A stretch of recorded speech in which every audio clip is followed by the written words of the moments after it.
Hey guys, today we're talking about something that sounds simple on paper, but will test every ounce of your patience, your discipline, and your heart.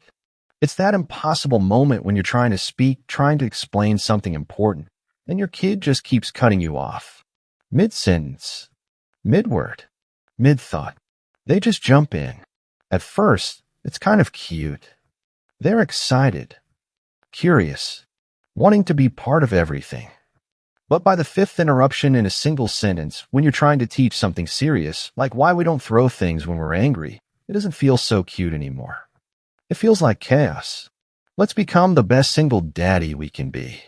Because here's the truth. Teaching your child to listen without interrupting might be the hardest lesson yet.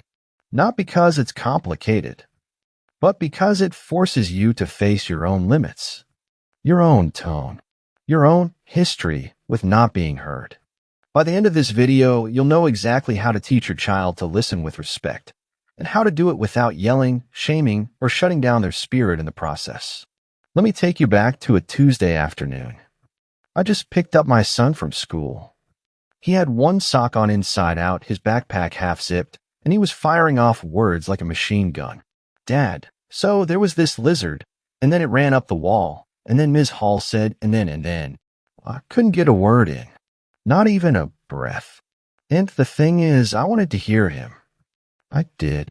But I also needed to tell him that his shoe was untied, that we were late, that we needed to stop at the store first. I waited for a pause. It never came. So I interrupted him. He frowned. Then he did the same to me seconds later. And just like that, we were stuck in a loop neither of us meant to create. Interrupting doesn't just break the flow of conversation. It erodes the very thing we're trying to build as dads, mutual respect. And here's where it gets real. I wasn't just mad because he interrupted me. I was mad because it reminded me of how I grew up, feeling like my voice didn't matter unless it was the loudest one in the room. So when my kid cuts me off, something deeper flares up. It's not just about manners. It's about memory. It's about the boy I used to be, who never quite got to finish his thoughts either. But yelling doesn't fix that. What it does is make your kid feel like listening is punishment. That waiting your turn means losing your voice. And that's not what we want. So I started with a new approach. That night, instead of saying, "Stop interrupting," I sat him down at the edge of his bed, looked him in the eye and said, "Can I tell you something I learned way too late?" He nodded. When we interrupt each other, we miss the full thought, the full feeling, the full meaning. It's like turning off a movie halfway through. He looked at me, confused. "So, we don't know the ending." "Exactly." I told him, listening means giving the other person their ending. Even if you're excited, even if you think you already know what they're going to say. We made it a challenge. Let's see who can wait the longest before responding. Let's see who can nod, breathe, and hold back just one more second before speaking. We called it listening like a superhero, because real superheroes, they don't interrupt. They observe. They wait. They respond, not react. It wasn't perfect. The next morning, he still cut me off twice before breakfast. But instead of snapping, I tapped my chest, our little signal for pause and breathe. He caught himself, smiled. "Oops, that was fast talking me again, huh?" I nodded. Because that's the real win. Not perfection. Awareness. Interrupting is just the symptom. The root is impatience. And impatience is just another word for fear. Fear that what I have to say will be forgotten if I don't say it right now. Your child isn't trying to be rude. They're trying not to disappear. And if you treat their interruptions as misbehavior, they'll stop talking altogether. But if you meet it with calm redirection, they'll learn to wait without feeling erased. There was one night, maybe 2 weeks into this whole superhero listening idea, when it almost fell apart. I was explaining to him why we weren't going to buy a new toy that day. I'd been laid off 2 months before, and though I'd been doing my best to shield him from the weight of adult problems, the math was simple. Rent first, everything else later. He sat there listening until he didn't. "But it's only $12, he cut in louder than usual. "You said we'd go next week." You promised. And there it was. That sharp edge in his voice. The one that pushes your blood to the surface. That whispers he's not listening. Again. He doesn't respect what you're saying. He only hears what he wants. But I didn't bite. I breathed one full inhale, one full exhale. Then I asked, do you want to say your part first, or should I finish mine? He froze, blinked, and for once he didn't jump back in. I'll wait, he mumbled. Eyes down, feet still. So I finished, quietly, and when I was done, I asked him to say everything he needed to say. No interruptions, just two people taking turns. And in that moment, I realized something. We're not just teaching our kids to listen. We're teaching them what it feels like to be heard. Because if I only ever cut him off to demand he stop cutting me off, I'm just reinforcing the very pattern I say I'm trying to break. You can't discipline a child into deep listening. You have to show it, over and over, even when it's inconvenient, especially when it's inconvenient. Because the world doesn't teach this. It rewards fast talkers, louder voices, quick comebacks. But that's not connection. That's performance. And fatherhood, real, patient, enduring fatherhood, is not a performance. It's presence. So I started modeling presence in the smallest ways. When he interrupted, I didn't immediately say, don't. I said, hold that thought. Then I actually came back to it. Okay, now I want to hear what you were going to say. That taught him two things. I'm not ignoring him. He doesn't have to shout to be remembered. That second one, that's the game changer.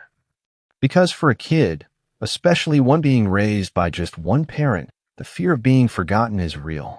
They feel it when you're late picking them up. They feel it when you're distracted after work. They feel it when you say, one SEC, but forget to come back. And what do they learn? Interrupt or disappear. So your job, my job, is to show them another way. To prove, moment by moment, that what they have to say matters. But that what others say matters too. We build a tool together. He actually named it. We call it the talking stone. It's just a little rock we found in the park. Smooth, blue-gray, fits perfectly in a kid's palm. When we have something important to say, something where we really need to be heard, we hand the stone to the other person. Whoever is holding it gets to talk. No interruptions. No rolling eyes. No tapping feet. Just full, focused listening. It sounds silly, maybe even childish, but it works. It works because it turns listening into something tangible, something they can hold. And more than that, it gives them the experience of being heard all the way through, without someone stealing the last word, without someone correcting every sentence. You'd be surprised how powerful that is for a child. Honestly, you'd be surprised how powerful that is for you. Because somewhere in the process of teaching your child to listen, you start relearning it too. You catch yourself talking over them. You feel the reflex rising, wanting to finish their sentence, to hurry them along. But you wait. You breathe. You remember, this is the lesson. This is the moment. And those small choices, they stack. One quiet pause at a time, you're building a kid who listens not because they're afraid, but because they respect the rhythm of a real conversation. And respect isn't something you yell into existence. It's something you practice out loud every day. There was one evening, just after dinner, where it all sort of came full circle. I was washing dishes, half listening to my son ramble about some YouTube video where a guy built a house out of cardboard and got locked inside it for 24 hours. He was talking fast, like he always does, voice bouncing off the kitchen walls. And then suddenly, he stopped. Mid-sentence. I turned off the faucet, wiped my hands, looked over. He was holding something out toward me. The stone. That little smooth blue-gray talking stone we made up weeks earlier. He held it gently, looked at me, and said, "Can I say something important, Dad?" I nodded. He placed it in my hand and said, "I think I messed up with Max at school." I kept talking when he was trying to explain how he felt. I didn't mean to, but now he's mad at me. And there it was. Proof that something stuck. Not just a habit. Not just a rule. A value. He wasn't just learning not to interrupt. He was learning when to listen, why to listen. That listening isn't passive. It's not just not talking. It's an act of love, discipline, a commitment. And the thing is, you don't teach that in a day. You teach it in the in-between moments, in how you respond to their stories about cartoons and lizards, in how you hold space for their tears about losing a toy, in how you wait without rushing, without rolling your eyes when they search for the right word. And you do it especially when they don't deserve it, when they interrupt, when they cut you off, when they yell over you or talk circles around a point or ignore the fact that you're halfway through something that matters. That's when the real work shows up. Because what your kid needs most in that moment is not correction. It's modeling. Can you stay present even when they don't? Can you hold emotional line without turning cold or sharp? Because when you do, you give them something bigger than just behavior. You give them a template. I remember once telling my son, listening isn't about control. It's about respect. And respect starts with you. He didn't get it at first. So I asked him, what makes you feel small when someone interrupts you? He said, it's like they think what I'm saying doesn't count. I said, exactly. And every time you interrupt me, that's how I feel too. He got quiet. And in that silence, I knew we had just taught each other something. This isn't a one-way street. Your child isn't the only one learning. You are too. You're learning to recognize when your own voice is coming from a wound. You're learning to slow down, to stop equating being in charge with having to speak over someone else. You're learning that sometimes the strongest thing you can do is wait. And it's in that waiting, those 3 seconds of silence before responding, where the transformation happens. Because a kid who learns to wait before speaking becomes a man who listens before reacting. And that man, he becomes the kind of father the world rarely gets to see. Not perfect, not always calm, but anchored. The kind of father whose presence says, you are safe to speak. You are safe to wait. You are safe to be heard. And look, I'll be honest, some days I still blow it. Just last week, I snapped mid-interruption. Let me finish, please. I barked. His face dropped. And I knew immediately I'd broken the rhythm. So I circled back. I crouched to his level and said, hey, I messed that up. I should have handled that better. Let's try again. We did. And it worked. Because it always comes back to one thing. Your kid doesn't need you to be flawless. They need you to be willing. Willing to keep practicing. Willing to admit when you fall short. Willing to sit in the mess of human communication and say, let's figure this out together. That's fatherhood. That's the real, gritty, sacred work. And if you're doing that, you're already halfway there. There's a kind of magic in silence. Not the cold, punishing kind. Not the kind where voices get choked back and tension fills the air. But the kind of silence that feels safe, spacious, trusting. The kind that says, I'm not rushing you. The kind that invites something real to come out. That's what I'm trying to build in my home. Not a soundproof room, but a space where my son knows that his voice matters. Where my voice doesn't dominate, but guides. And that has changed the way we talk about everything, from school to snacks to the scary, bigger stuff. Because when a child feels heard, they'll come to you with the real questions. The vulnerable ones. The late-night ones. The ones they don't even know how to phrase yet. But if all they know is being cut off, corrected, or silenced, they won't come. Not because they don't want to, but because they've learned their voice gets lost anyway. That's why this lesson, how to listen without interrupting, isn't just about teaching your kid. It's about reteaching yourself. It's about asking, do I listen to understand or just to respond? Do I pause long enough to hear what's behind their words? Do I give them the room to be wrong and learn through that? Or do I step in too fast, too loud, too certain?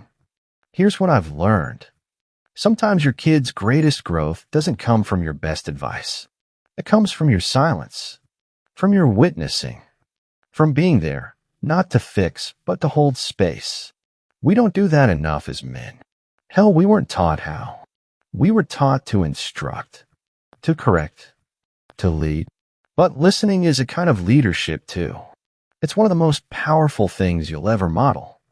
And when your kid finally begins to practice it themselves, when they catch themselves mid-interruption and pause, when they nod quietly and wait for you to finish, when they hand you that ridiculous little stone and say, "Dad, this is important," that's when you know it's working. It's slow. It's messy. It's full of relapses and reminders. But it's worth it. Because what you're building isn't just a better listener. You're building a better communicator. Better son. A better future man. Someone who knows how to respect the pause. How to let people finish. How to let people feel heard. And honestly, we need more men like that in the world. So if you're in the thick of it, interruptions every 5 minutes, conversations that feel like shouting matches, constant redirection, breathe. You're not failing. You're in the middle of teaching the hardest and maybe the most important lesson of all. Keep going. Keep modeling. Keep returning to presence. Because one day, your child is going to thank you. Not with words necessarily, but with the way they show up in the world. The way they hold space for others. The way they stay still when everyone else is talking. And in that stillness, you'll see the echo of every time you chose patience. Every time you bit your tongue. Every time you waited instead of winning. Because in the end, your child doesn't need a perfect father. They need one who chooses to stay.